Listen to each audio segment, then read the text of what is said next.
ఇప్పుడు ఎంఐఎం పోటీ చేస్తుంది. జూబ్లీ హిల్స్ లాంటి చోట్ల పోటీ చేసింది అనుకుందాం. అక్కడ హిందువులు ఎక్కువగా ఉంటారు కదా! అందుకని వాళ్ళేమన్నా హిందూ ఆహార్యంలో, హిందువులు ధరించే దుస్తుల తరహా ఆహార్యంలో కనబడతారా? లేదా ఎంఐఎం ఇతర హిందూ ప్రాంతాల్లోనూ, క్రైస్తవుల ప్రాంతాల్లోనూ పోటీ చేసే చోట అట్లా ఉంటుందా? లేదు కదా! లేదా అసలు ముస్లిం ప్రజాప్రతినిధులు ఎవరైనా ఇప్పుడు కడప లాంటి చోటనో, లేకపోతే గుంటూరు వన్ లాంటి చోటనో, లేకపోతే విజయవాడ వెస్ట్ లాంటి చోటనో పోటీ చేసి గెలిచినటువంటి వాళ్ళు ఉన్నారు కదా! వాళ్ళ పోస్టర్ మీద ఎప్పుడైనా హిందూ ఆహార్యంతో వాళ్ళు కనిపించారా మనకి? కనిపించరు కదా!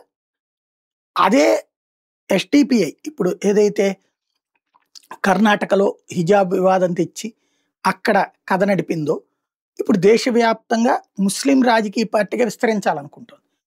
అది కేరళలో వేరే మతస్థులను కూడా చేర్చుకుంటోంది. చేర్చుకుని వాళ్ళని పోటీకి పెడుతోంది. అయితే విచిత్రమైనటువంటి పరిణామం వల్ల ఏంటంటే ఇందులో కేరళలో ఎస్‌డిపిఐ తాజాగా పోటీకి పెట్టినటువంటిది నిమ్మీ ఫెడ్రిక్. ఆమె క్రిస్టియన్. వేణి కృష్ణ ఆమె హిందూ. వీళ్ళిద్దరిని ఎన్నికల్లో పోటీ పెట్టి వీళ్ళు చేసినటువంటి తెలివైనటువంటి ఎత్తుగడ చూడండి. వాళ్ళ చేత హిజాబులు ధరింపజేశారు. క్రిస్టియన్ క్యాండిడేట్, తర్వాతన హిందూ క్యాండిడేట్. వాళ్ళ చేత హిజాబులు ధరిపించి పెట్టారు. అంటే వాళ్ళ పార్టీలో ఎవరు చేరినా వాళ్ళ మతాచారాల ప్రకారమే పోటీ చేయాలి. అలాగే బతకాలి. పొలిటికల్ రిలీజియస్ కన్వర్షన్ అనమాట. ఇది రాబోయే రోజుల్లో భారతదేశానికి ఓ పెద్ద ఛాలెంజ్ కాబోతోందనమాట.